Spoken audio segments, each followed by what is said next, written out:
can I have another wine? You're listening to the Giggle Gang podcast. I don't know what I'm talking about. If you want it, just come get it. A Giggle Gang podcast. Just be myself. For fuck's sake. You know, sometimes people pay me to say ridiculous shit, and sometimes I just say it for free. That's hectic. You're listening to the Giggle Gang podcast. No, thankfully I swerved that, and I know that sounds harsh, but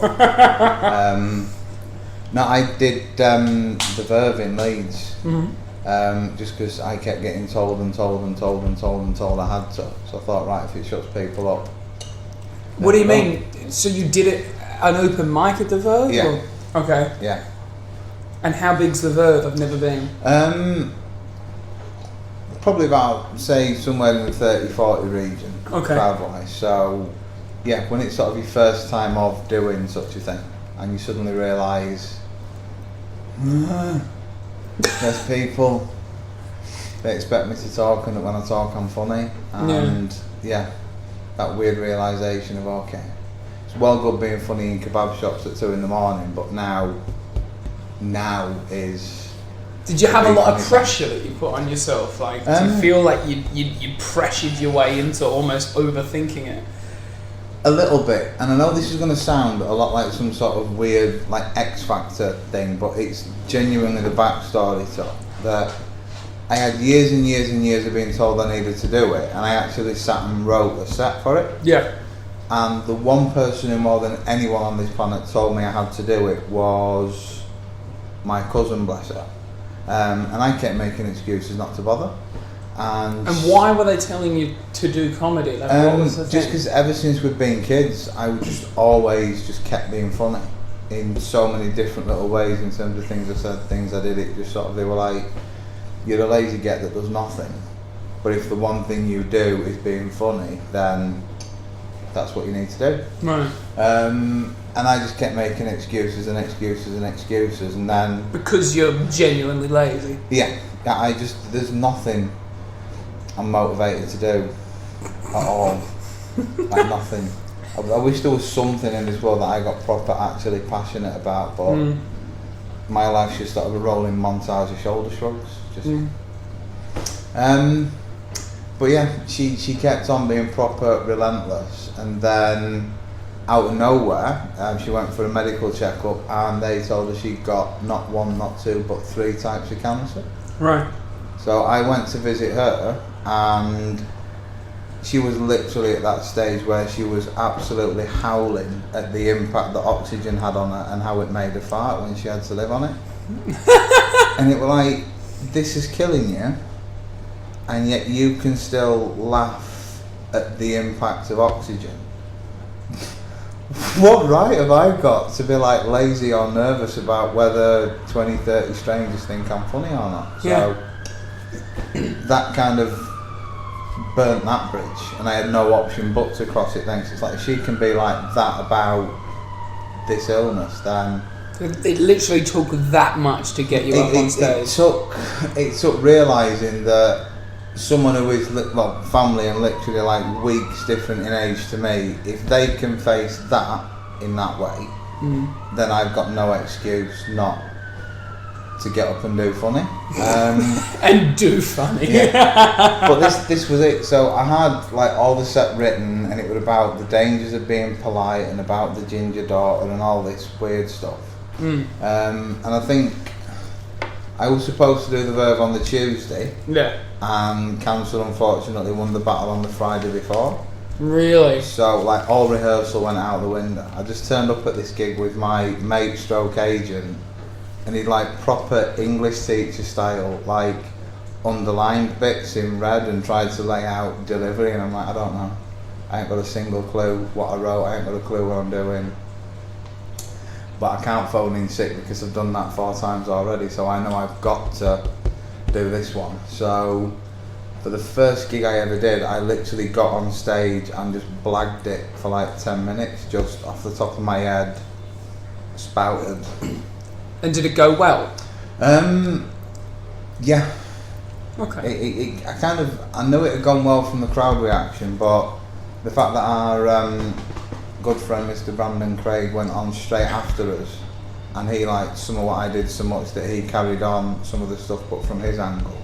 So that kind of took us as a... He listened enough to enjoy your set.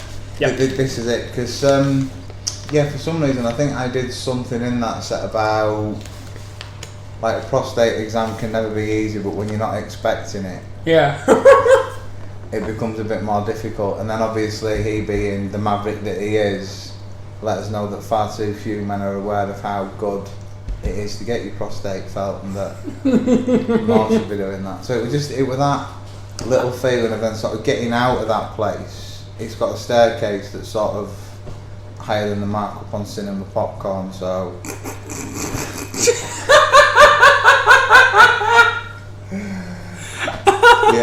so just getting out of that alive was a miracle. And then you have to come out of these, what for me are like kryptonite steps, these sort of 3 mad little weird things, and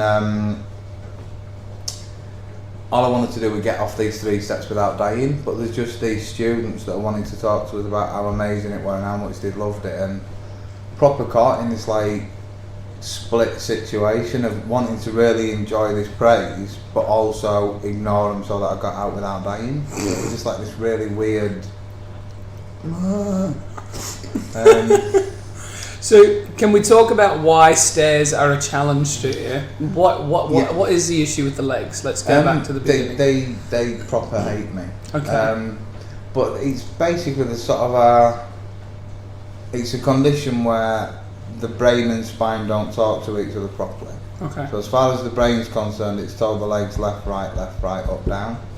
And as far as the brain's concerned, it's like, come on, dickhead, give us a clue. Right. So the legs end up in this weird limbo state where they're not really getting enough info to move properly. So on flat ground, it just looks like sort of a fat lad doing an impression of Verbal Kint. But on the stairs, it looks like a tragedy waiting to happen. So have you had any accidents? Oh, plenty. Like, what's the worst one? Let's go. Let's start there and work our way back.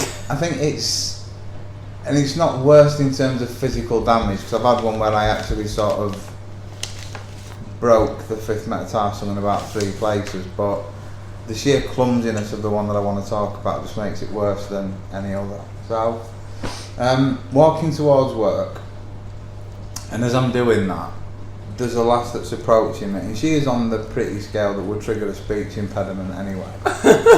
So I'm just thinking, just be calm, just walk as normal as you can, keep listening to whatever audio is coming through the earphones, we'll get past it, we'll be fine. And when she's about 3 yards away from me, I kick some like cobble pavement thing and just go flying over like some sort of starfish thing. And I'm just laid in the middle of the pavement. Now, she's trying to ask me if I'm alright, and I'm trying to charismatically say, well, surely I'm not the first guy to have fallen for you at first sight. But when you're laid on the floor on your arms with earphones in, you don't really have any control over the volume that comes out at. So first I've whispered it like I've got some sort of developmental issue. And I can tell from her face that she's like not quite worked out what I've said. So I've tried to say it a bit louder, and it appears at this point I've then screamed it at her. And now this poor girl that just wants to make sure this weirdo that's laid on the floor is alright is now being stared at by passers-by that are wondering why the You're lad on the screaming floor at her. is screaming His love for her. Yeah. So yeah. Did you hurt yourself? Did you cut yourself up? Or? No. I've not quite worked out how to put it on LinkedIn yet, but one of my skills is sort of falling without injury. Really? So Yeah. you don't like cut your arms up or anything? Not yet. Touch wood. Really? There'll be times where you can tell like there's a proper like burn to like the angle you've come down is proper. Yeah. But yeah, they're quite rare. I think one of the weird things is like with the crutches that I so hate, I'll be walking along just fine by my standards, and one of them will catch a slightly wet bit of floor and like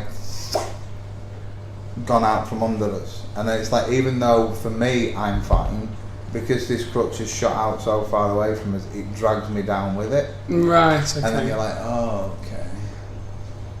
I know I can't really get around without you, but it's well annoying when you do this shit. Yeah. It's like, I think I just sort of tend to look at them a bit like Noel Gallagher will look at Liam, in that I fucking hate their existence, but I also know I'd have nothing without them, so yeah.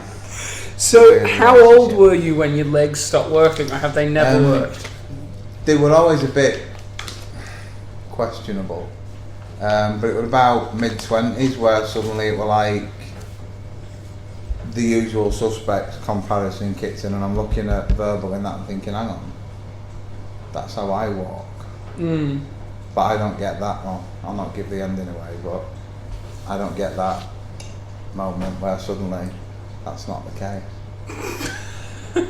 I've seen Usual Suspects and I don't even get the reference. It's that weird moment of... You can't do a spoiler alert on a film that came out 14 years ago. Well, there is that. There is that. So basically, when I was still at work and had like the odd appointment, work would let me off to go to the hospital, but then like by proper coincidence, some random manager would then basically decide to walk to the station with me, like expecting at some point that this limp were going to correct itself once I got out of work and would already know. And they'd be like, no, the legs really are this shit.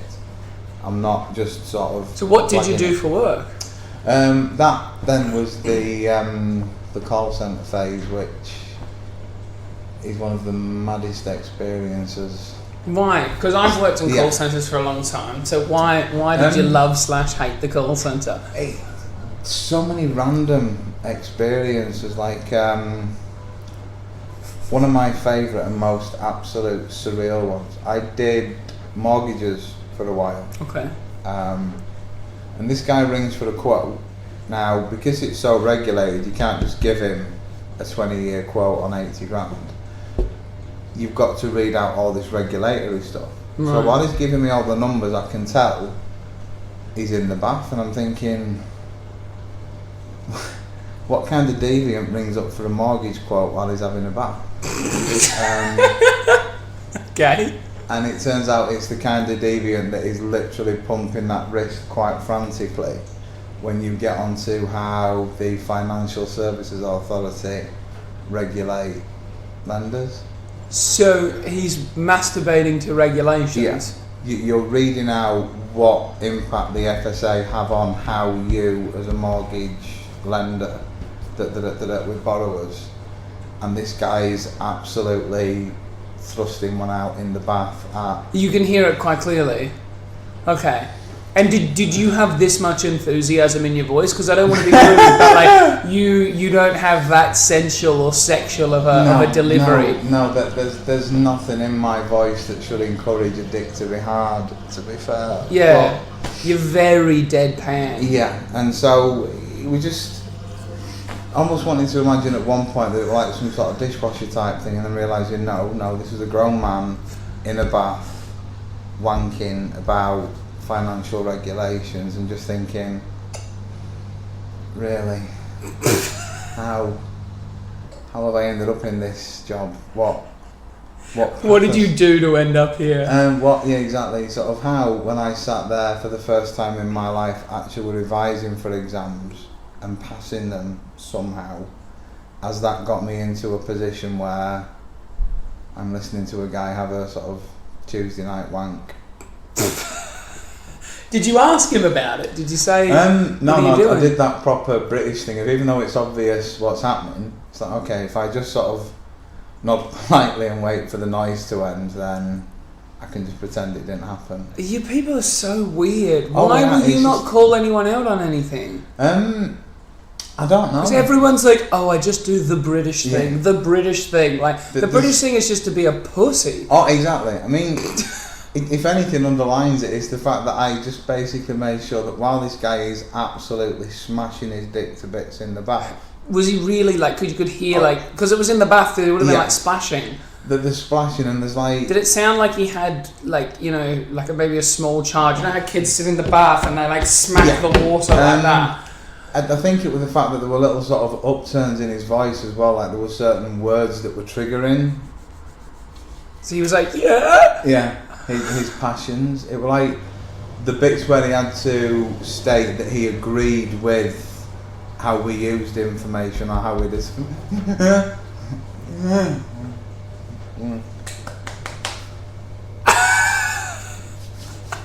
So yeah. So was that the only time that you received one of these type of calls, or have you had? Oh, we used to have loads. We had a fraudster who somehow got hold of account details of old ladies, and he always used to call on like a Saturday morning to try and do massive transfers to like third party accounts. But he got it into his head that every woman over 60 sounded like Mrs. Doubtfire. Okay.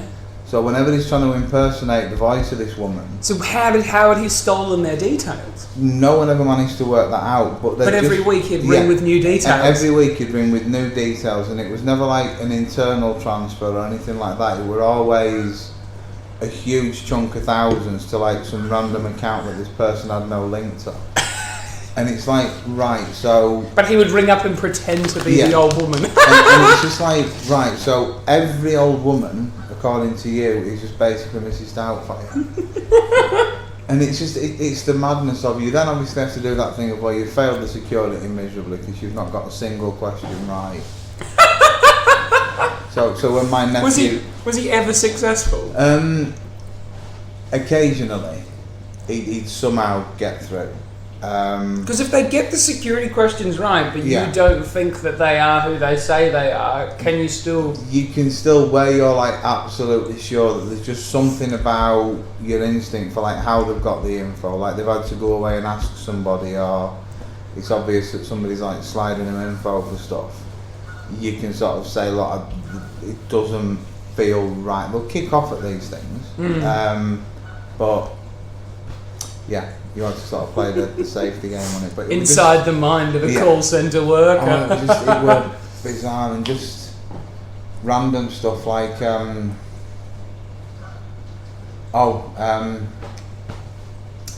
lovely old lady in her 70s that always like used to take out these loans, and then she'd just make no payments for like 4 months. And then she'd ring and she'd say, I'm ever so sorry about the confusion, but unfortunately Mick Hucknall has held me in an Argentinian castle as his sex slave throughout recent months. What? Yeah. Who's Mick Hucknall? The simply red guy. I don't know what that is. Singer. Okay. The one with like the massive orange curls and just looks very, very weird for his age now. But it was like just this idea that for a lad who has sort of cocked his way through the world, that he would then basically be taking a woman in her 70s hostage in an Argentinian castle as a sex slave, and that's the reason that for 4 months she's been unable to pay her loan. And then she'd like use her savings to pay it off completely, and then so many months later take another one out, and then again you get like some weird call, and it were always Mick Hucknall, but like, it was always Mick Hucknall, but like a different location that she'd been held captive in. I need to look up Mick Hucknall. Oh, you do, because it's... What's he like? Like, do you think he's the sort of guy that would have sex slaves? He certainly is someone who likes having his dick in things. Okay. But I can't imagine how a woman in her 70s is one of the things he's choosing to have his dick in. But yeah. Okay, let me look up Mick Hucknall. Yeah. Here we go. So, in regards to how long your legs have been completely fucked for, how long have you not been able to work for? Yeah. So, yeah. Mick Hucknall looks old as well. Yeah. There's the woman with the sex slave. Oh, there we are. No, I don't think. I think that's his mum. Ah. It's probably only about 18 months that I've been off work. Okay. With it, just because. Do you think you'll ever be able to go back? We're going to give it a try later in the year, because the NHS have given me this magnificent electrical thing that I'm not wearing today that it sort of sits near my knee and electrocutes me every time my left foot hits the floor. Okay. And what it does scientifically is shock the muscles into acting like the leg of a real boy. Okay. And then because that foot walks better, the other one then walks better because it's not compensating for that one. But I can't get my head around using it because it's like literally every time my left foot hits the floor, I just sound like a 20-stone dildo. Because it goes zzz. Does it make a legitimate noise? Like a proper Can you feel it shocking you? Yeah, that's sort of the other thing, that when you're getting like proper Ghostbusters style electrocuted every time your foot hits the floor, and it's like, oh, really? So it's not the best of ideas, because in theory it sounds good. It is, and I think once you've been out and about a few hours and you get desensitised to it, it becomes a bit less to use. I get but you. It's that sort of acclimatising to it through the day and sort of yeah.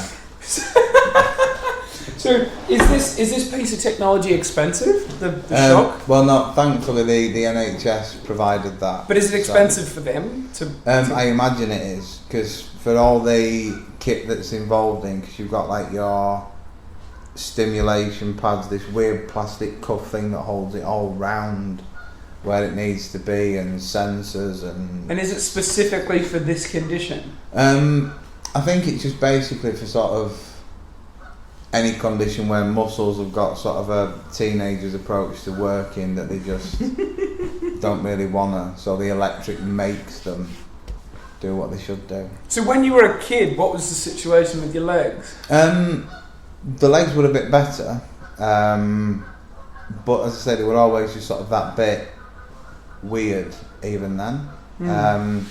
But yeah, it's this strangeness that, like, I get to legitimately say that I'm a study project at the University of Sheffield, because this condition is very, very rare as it is. But even when you're born with it, it's not supposed to kick in till like your 50s or 60s. Right. So the fact that mine kicked in like mid-20s, yeah, I get to be a study project. So when you were younger, what were you into doing? Were you into like video games or art or?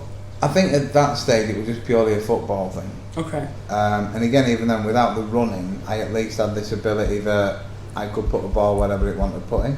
Yeah. So I got around being not the most mobile kid ever by the fact that I could do that. And just so you could kick the ball? Yeah. So at that stage, everything was fine. Like the lack of pace, I just put down to the fact that I think I achieved middle age spread by the sort of age of about 4 or 5. So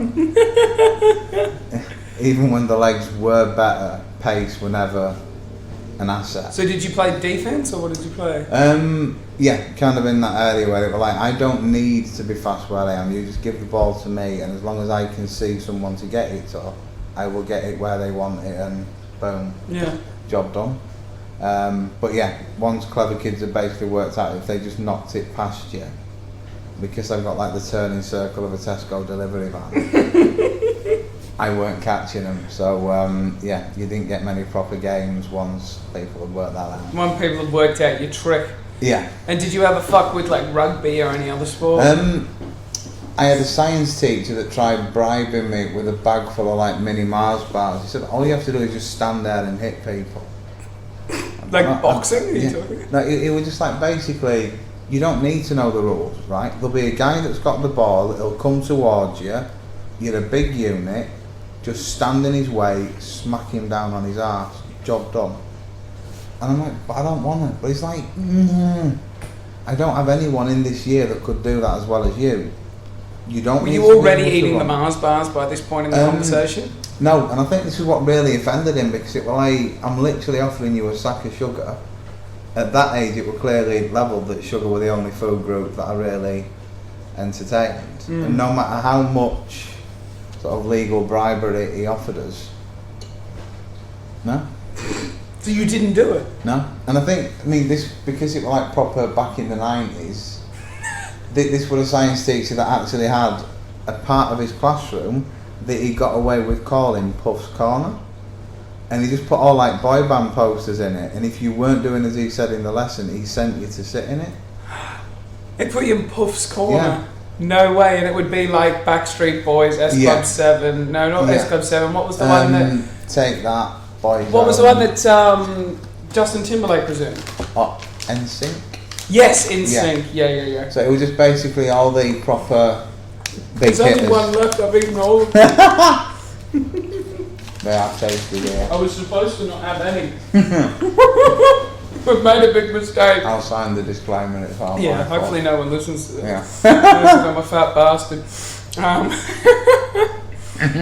So, for you, when you left school, what were your big dreams and aspirations? I have no fucking clue. Do you live in Wakefield, is that right? Yeah. Okay. So I literally left and got what they called back then a YCS, or the old youth training scheme, just working in a shop somewhere in Wakefield, selling outdoor gear. So like you've got climbers getting advice on me, Okay.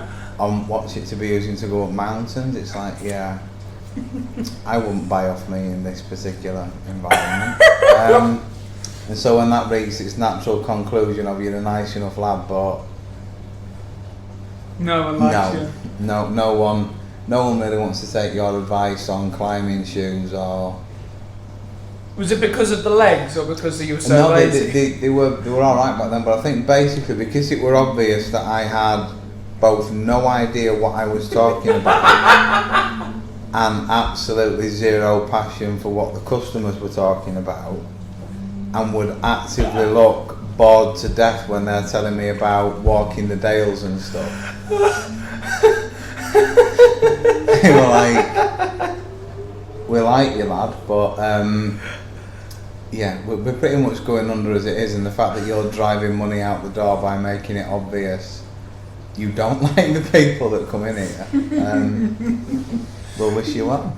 So that was like your work placement. So instead that of going was to like college, you worked in a climbing and mountaineering store. And Is the store still there now, or is it gone? No, it's a burger place now, which ironically I've spent more time in it as a place that serves me than I did as somewhere to work. Which again pretty much sums up my life.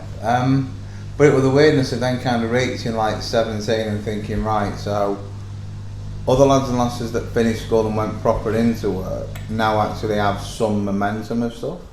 Or lads and lasses that stayed to do like A-levels and stuff are getting cleverer. And all I really know at this stage is sort of... You don't like mountaineering? Yeah, I don't like mountaineering. And that pretty much twirls and coke are the ideal combination if you've got a quid to spend in the news agent. Literally a year out of school, and they were the only two things that I'd learnt more than when I finished, and it was like, oh. Do you feel like it was a systematic problem with education, or do you feel like it was a personal problem with you not willing to try? Completely a personal thing. Because Okay. when I was like a proper young kid, they worked out I got some sort of weird level of... I'd read everything in the school by the time I was like 6. Okay. And it was just because I enjoyed it. It weren't like any prodigy thing or effort thing. I just proper loved reading stuff. And because even back then they clocked that I proper knew how to do words good, they got quite excited about it. And because they then told my mum that, rather than just leaving me to enjoy it, she proper turned it into like the most taxing, annoying, soul-destroying thing ever. So like by the time I got to like 7 or 8, I'd already decided, nah, fuck it. Trying at school was just too much for me. So even then it was like... So because your mum ruined it, she didn't just let it keep going the way it was going? Yeah. And so I just kind of got to that point of no, because if me being a bit clever means people are going to expect this effort from us, no. So I just literally, since then, I spend more time and effort working out how to coast through doing the minimum than it would take me to actually do the job as it's needed. So, Now, being self-aware of that, yeah. do you try and change it? From time to time, because I remember the last sort of work review I had was pretty much, you have no technical skills, you offer not much at all on a technical level, so you don't really serve any purpose on that front, but you are someone that people like, and people will do stuff for you in half an hour that it will take me 3 days to get and do, and we can't teach that skill. So while it would be nice if you were actually capable of doing stuff, it kind of wins for us that you can get other people to do more than we can.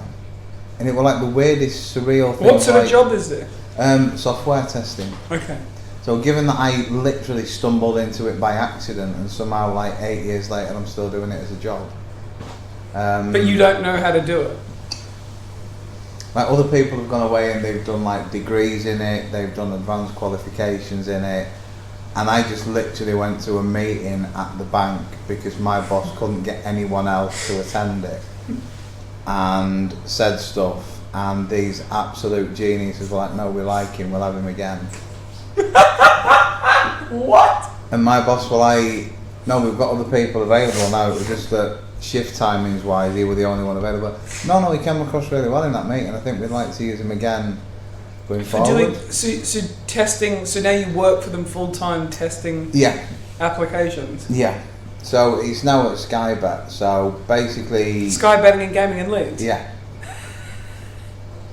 Yeah, so somehow I've managed to change employers 3 times in an industry in which I've got an idea what I'm doing. What?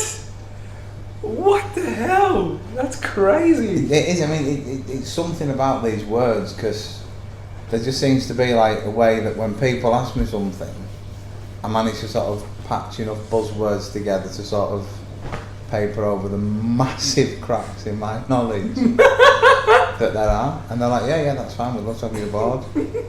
Please come and join us.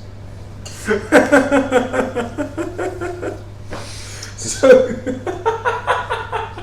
I'm just imagining you in a job interview going for jobs that you have no skills in and just getting them. No skills whatsoever. So, do you have skills in anything? Like, what is your greatest skill? Tea. Making tea. Making tea. If I'm being honest, if we're talking pre-watershed stuff, then tea is where I class my sort of main skill set. I should have made you a cup of tea.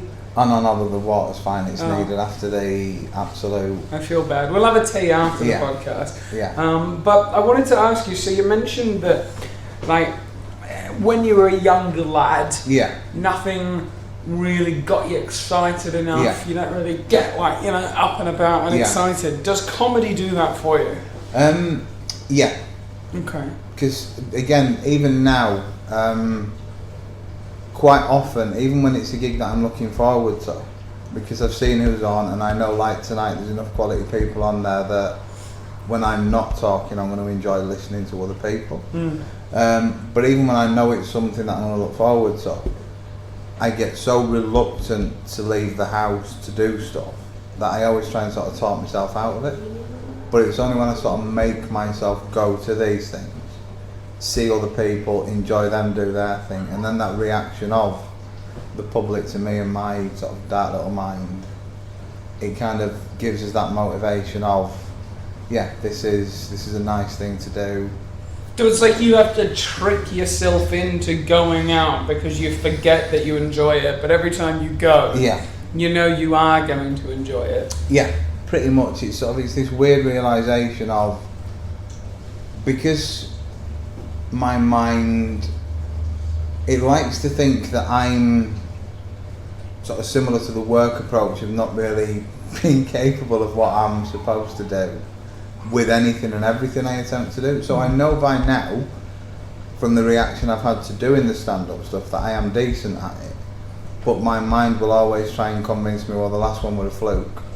This will be the one where you sit there and there's just going to be blankness coming back at you. And touch wood, it's not happened yet, but it's just what my mind loves to do, is sort of convince me that for however good it's been before, that was the last time, it'll be hilarious, and next time is the one you should have stayed at home. So it's like a constant battle for you. It is, it's this constant,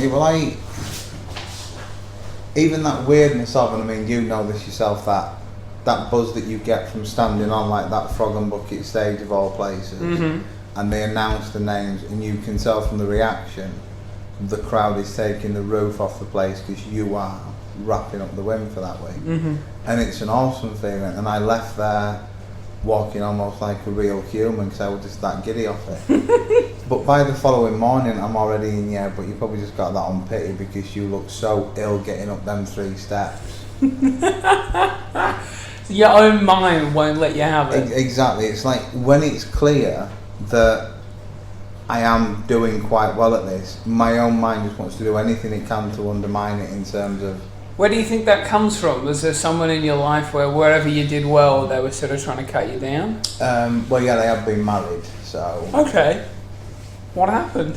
Well, she was fucking horrible, to be fair. Right. How did you find her? Mainly through her pretty much being the first woman that didn't say, "Oh, you're like the brother I never had." Okay.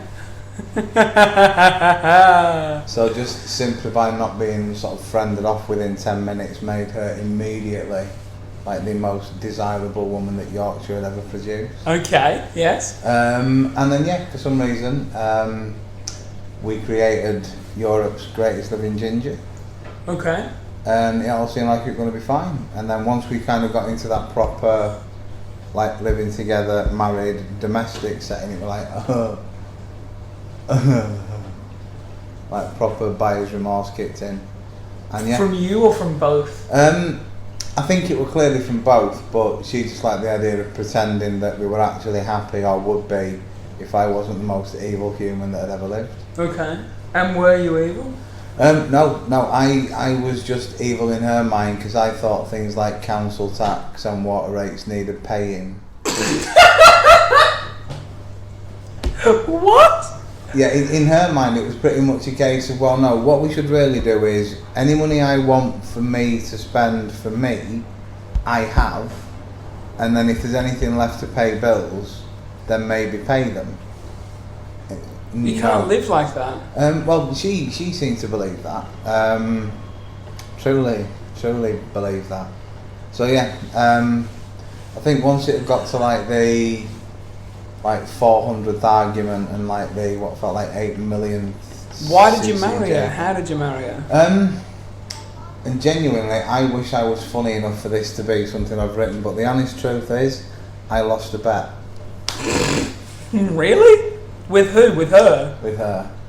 Okay. So after we'd had the daughter, because this is Yorkshire and it's still fucking primeval, it was like, oh, out of wedlock. I say, out of wedlock, and proper stern glares at the fact that... So your family or just Yorkshire people in general? No, mainly the family. Other people might have thought it, but it was just the bloodline that were actually saying it. So I had this bonus thing coming from work, and I was like, right, if you can plan a wedding in 12 weeks, I will use that to pay for it. And this is a woman who... Couldn't pay her council tax. Exactly. If a parcel went to the post office, which we live an underarm throw from, she couldn't collect that, and she had to pass it twice to get to and from work. So I'm like, how can anyone who's that dysfunctional organise a wedding? I'm safe as houses. Within 4 hours, she got a dress fitting booked, suit hire booked, the car arranged, the church booked. Why did she want to marry you so badly? I genuinely think for the day out. Really? Yeah. This just is something to do. Just something to do. It's like Yorkshire's not a very interesting place. It's beautiful. It's not. It's very pleasing on the eye, but it's crushing on the soul. It's That's a fucking great definition of Yorkshire. I think what made me realise that it was very much her day out and not mine is when I stood. When she left you at home. Well, this is it. Like I stood at the front of the church and looked round, and it's like, hang on. So there's like 100 plus people here, and I'm struggling to recognise anyone beyond like my mum, dad, aunties and uncles. This is literally just everyone she's invited, and I literally appear to have told no one that I'm even doing this. this would appear to be. What month of the year did you get married in, just out of interest? April. Okay, so the weather was alright? Yeah. Okay, that's good. But it's the surrealness of the wedding album that the interest level in my face kind of says a lot about my attitude to that particular day out. So how long did the marriage last? In terms of feelings of happiness, for about a fortnight. Really? Were there feelings of happiness there before that as well? Because why did you offer up the bonus to pay for it? Just because I genuinely thought it would never happen. It's one of those genuine sort of, I thought this is the safest bet in the world. There's not a chance. But was she asking for your bonus for something else? Like, why did you feel the need she would to have done. By the time we got to bonus day, there'd have been something she wanted it for anyway. So I just thought, right, and I can make this bet knowing full well that a woman who literally wants a Pride of Britain award for washing the pots is not going to have the energy levels to actually go through everything that's required to book a wedding. So I can make that bet knowing full well it ain't happening. Like I say, within a week. And then did you sort of see yourself walking down the aisle or standing at the front of the church thinking, gosh, this has gone too far? This is all surreal. I don't quite know how. Because there's like all the stages. There's like I could have stepped up before the dress fitting and said that we're really sure about this, but no. She's made the appointment, so again, let's be polite and attend that. Oh, you need a deposit of 300 quid. Yeah, I don't want to upset you. You've given us an hour of your time, so there's 300. Like, all these various stages where, again, not wanting to upset anyone meant I just kept paying money for things. God, Jonny. I'm like, this is a lesson. This is a tip for young players out there, right?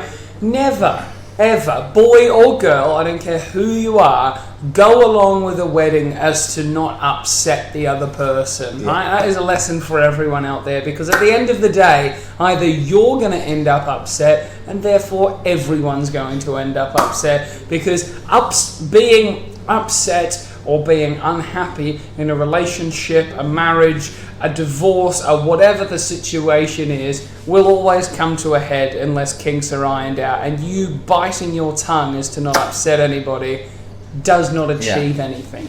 Yeah. So how did the divorce come about? How long did the divorce take? This is where it gets weird, because I applied for it years back. And by the time we'd separated, we found a way of sort of getting on reasonably well. Okay. For the daughter's sake. How old's your daughter now? She's 17 at the minute. Really? Which that does a lot more to make me feel old than my actual age does. How old are you? 40. You're 23? Yeah. Okay. Yeah, that's fair. That'd be like me having a kid now, so yeah that's fair enough. Yeah, it's the madness of, for all that had gone on, it were like, right, so that the kid's life ain't impacted us by us not liking each other, let's find some amicable way of getting on. But I thought, right, basically a solicitor proper angrily shouted at me when I got a will done, and she's like, so let me get this straight, you haven't seen her in 4 years. Who, your daughter? The wife. Okay. But if she wakes up in a mood tomorrow, she can basically demand half of everything, and you've done nothing divorce-wise to stop her doing that. No. And she just went mad at me. She's like, I know you're a very relaxed human, I know that from the time I've spent with you, but literally, she's in a mood with you tomorrow, the house is on the market, anything you've got, pension money, she can have access to half of DVD it. collection, gone. Yeah. So I then paid for this divorce, and again in similar sort of adult levels to the not paying bills and so on. In about 2 years they never got signed.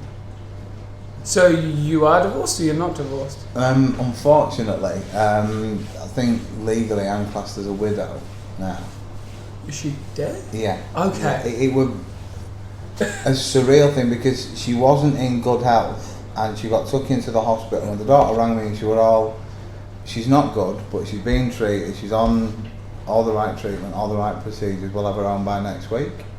And then literally the poor kid went in one weekend and got took into this family room and told Your mother's sepsis. passed away. For the level it's hit her at, this is just a case of how long she can hold out rather than if you get her home. And sort of listening to your kid, like the most important thing there is, absolutely broken at having to tell you that this doctor's basically told her that's it, and mum's, she's still here but she's basically gone because of the damage of. No way. Yeah. So whereabouts is your daughter now? She sort of splits the time between my mum and me. Okay. Because basically my mum has location in terms of near friends, other family. Okay. And I have Sky, so she splits the time depending on which she needs most. What does your daughter think about your comedy career? Because I think you're the first person I've had in here Yeah. that has like a close enough Yeah. to adult child that can like actually be aware of what's happening. Because everyone else that has kids is all Yeah. like 6 and 7 Yeah. years old. It's surreal because she's been to a couple of gigs and quite enjoyed it. But because there are times where Does she think you're funny?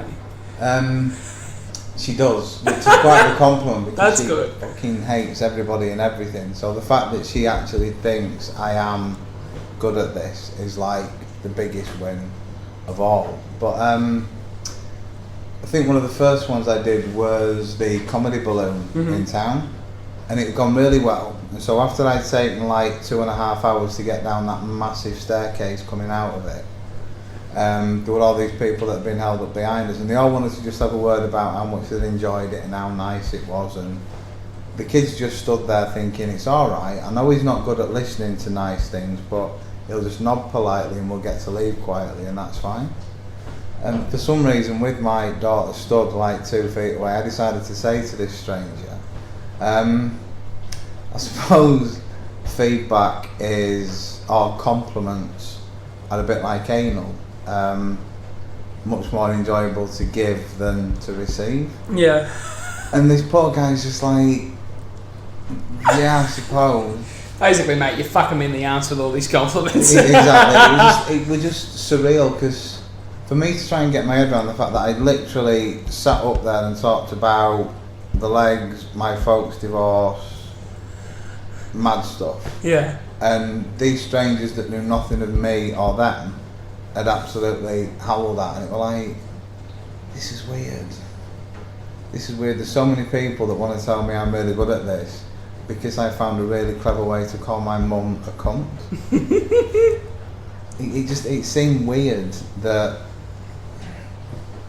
it works the way that it works. It works because it was like, you don't know me, you don't know them, you don't know any of this. So, but they don't have to. I think that's easier. Yeah. I think it's easier to laugh at people when you don't know them. Exactly. So I think that one of the most surreal gigs that I did, I went back to the Verve where it all started, and out of nowhere, like, my auntie and my cousin turned up, and I had to do like health and safety before I actually started, in terms of, right, okay, so you need to understand that for this section it's exactly as it is, for this one made up just because it's funny, and then for the final bit, pretty much word for word what happened, I've just changed the name of the road because people won't know that one near me, so if I say it's the M62, everyone gets it. Just so that as they're listening to it, they know what to take with a pinch of salt and what is. Yeah.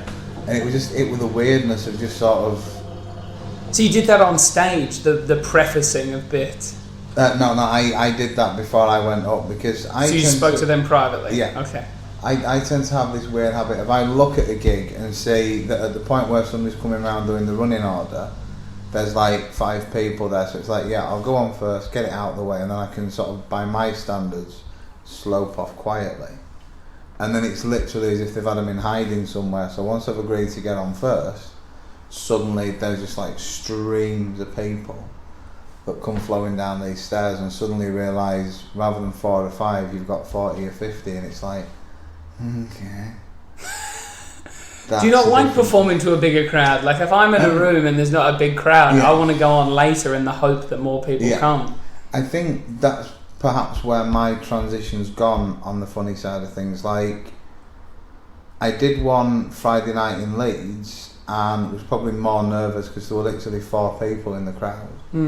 Where last night's was somewhere in like the 100-150 bracket, and that felt like just the most relaxed, happy atmosphere to be in, because you kind of realise that when you've got the bigger crowd, even if not everything you do is hitting with everyone, it's hitting with enough people that you're getting the reassuring noise back that it's working.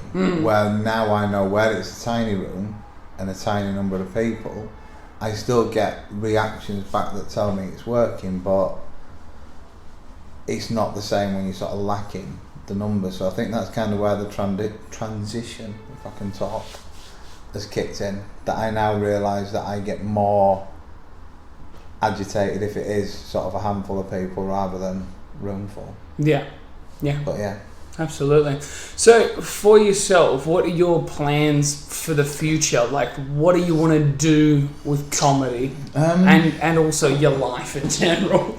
I honestly have no idea, because I think at the minute I literally, like we touched on in this, class it as purely a thing to make sure that I leave the house between hospital appointments. Okay. How often are you going to hospital? Round about every 2-3 months. Okay. But I know I'm backwards and lazy enough that I keep thinking, well, I'll go out tomorrow, and suddenly it'll have gone from like May to June. And if I've been out, what's in your house? What have you got? Heaps of cool shit. Like, I just basically live on like Amazon and eBay, and just like the hoodie stuff, I will literally spot like a random meme somewhere, and because I found this absolute angel on eBay that it does not matter how bad or weird or offensive it is, she will put it on a hoodie and post it me. how much for? £19.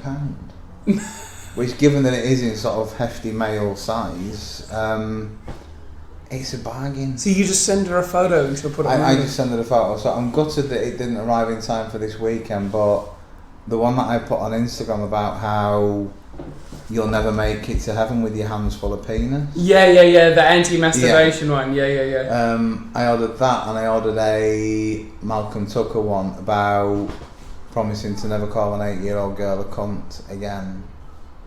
And I thought either one for this weekend is amazing. And it's the first time she's let me down delivery time wise to get me. But I wore my McCann's one. What's the McCann one? It's a top trumps card, but it basically rates them, and it's things like keeping secrets 100, babysitting -97. Have you got it here? Yeah, I'll get it out of the bag in a bit just to.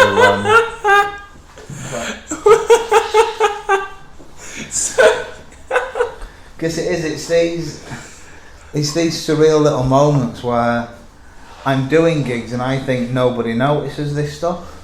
And then literally, you'll have someone in the crowd that will just shout out, "What does that say?" And then suddenly, out of nowhere, you've actually got to start reading off your top. What? Is it a good quality hoodie? Like, what's the quality on the hoodie? Oh yeah, I guess it's not amazing. Oh no, it's not a pristine thing, but I think because I know that it is literally just that bit between face and the pouch. Okay, alright, I'm going to read it out. Okay, so we've got the McCanns on a hoodie. Okay, children 3, favourite children 2, parenting skills 0, tapas eating 89, trust to babysit -100, can keep a secret 97. It's not even straight. I know. And I had to send it back to get redone because the original, I washed it once and the thing fell off. Like, actually just... No way.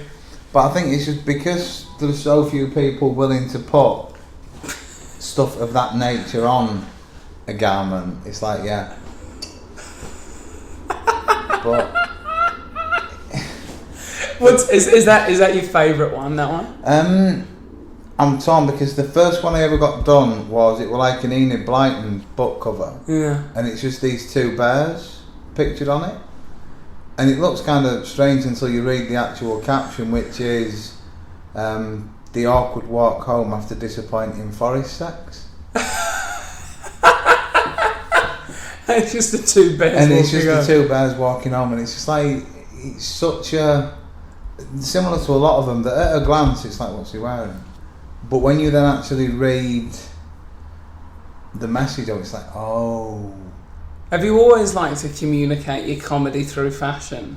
I think in like a naive thing, it's like, right, if there's something above the legs for people to see that might stop them staring at the legs, then I know it won't change it, I'll actually do that, because the legs are shit at what they're supposed to do, so they will always catch attention. But anything that sort of momentarily, or even if, and I know people do it like the best of intentions, but because every stranger I meet is someone that I have to give my medical background to, it's like if I'm wearing a hoodie knocking the McCanns, they might talk to me about that for a bit first, rather than the legs. Ask.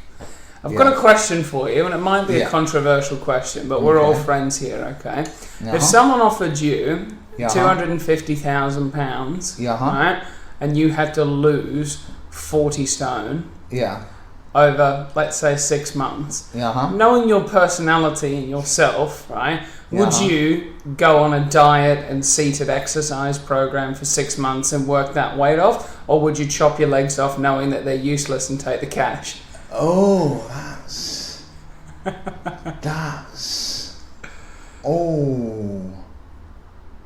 because I know the muscle definition is grand, even though the muscle activity is shit, so that probably would do the weight if I did that. And then I could finally live the Brian Potter dream of just like the mobility scooter thing. Is the mobility scooter the dream for you? Only in the sense that the amount of times that I'm like walking through somewhere, and again, headphones in, so there'll be some random stranger that will stop in front of me and start talking to me even though I can't hear them. Yeah. And then I'll have to stop to take an earphone out for them to say, oh, you'd be better on a scooter, wouldn't you? Well, I can't see your medical certificates, but I'm assuming that you're saying that based on... How much is a scooter? Is the issue the cost of the scooter? Or? Not so much that, it's just even by Yorkshire standards, I don't live in a prestige part of it. Okay. So... Someone would take your scooter? Yeah. It happens all the time. It's just literally... And what do they do with it once they've taken it? Oh, like they literally sell it to like an uncle for 15 quid. Could be like an 800 quid scooter, and they would literally sell it for like a packet of Backer and 2 Strongbow cans. It's that. Where do you live exactly? Within a suburb of Wakefield? Yeah, sort of South Emsall, which no one will have ever heard of. South Hampsall? Oh, no, Emsall, it's just like ELMSALL. But it's just this proper god-awful little mining town place that we appeared on the local news once because a reporter somehow wound up stranded where we were and did an actual segment on it being the most incredibly dull place they've ever been stuck in. Really? And so they got our mayor on the night after to defend us, and all she could say in our defence was, well, with motorway access and the train station, you can get to Leeds really easily from where we are. And like, whoever it was on the news were like, we're giving you an opportunity to actually explain that you're not as bad as they've said, and literally the only positive you're giving in your town's defence is the exit. You can get away from us really quickly. Like, oh. But yeah, that would be for where I am. It wouldn't fit in the house, and there's nowhere I could put it where they wouldn't have it robbed within a couple of hours. So it's like, yeah, I'll just carry on with the crutches and being antisocial. Right, well, we've done almost over an hour. Yeah. Is there anyone that you'd like to thank? Probably just my dad's shit genes, to be honest, because... Is it your dad's fault? Yeah. Okay. Yeah. Has your dad got the same problem? He has, but lucky, so they actually got to like that 50, 60 age before his kicked in. And even then it's not as bad as mine, so... Really? But yeah, when I did last night's gig, I at least had the benefit. And your daughter's legs are fine, sorry? Yeah, no, she's fine. She might have the gene as something that she carries, but given that in her own words, fuck having kids, I don't want to have to pay that much attention to someone else. Really? So she's a bit like you then? Yeah. She's very much, as long as I exist and I'm alright, then life's fine. Yeah. I just don't really like having to actually care for other people and Yeah. things. The two of you are perfect for each Oh, other. well, we are. It's such. It's weird seeing that somehow there is someone alive that's got a darker soul than mine. And she truly has. Right, well, shout out, big love to your daughter, a big love to you, Johnny. Thank you so much for coming. The lifts are broken in the building, so you're going to have to take the stairs out of here. For those of you that are listening, what are the people that do the money thing? Universal credit people? Is that the it? work and pensions. Yeah. Yeah. He's going to take a lift, guys. He can't do it. He can't do the stairs, I promise. No. Bye. Bye.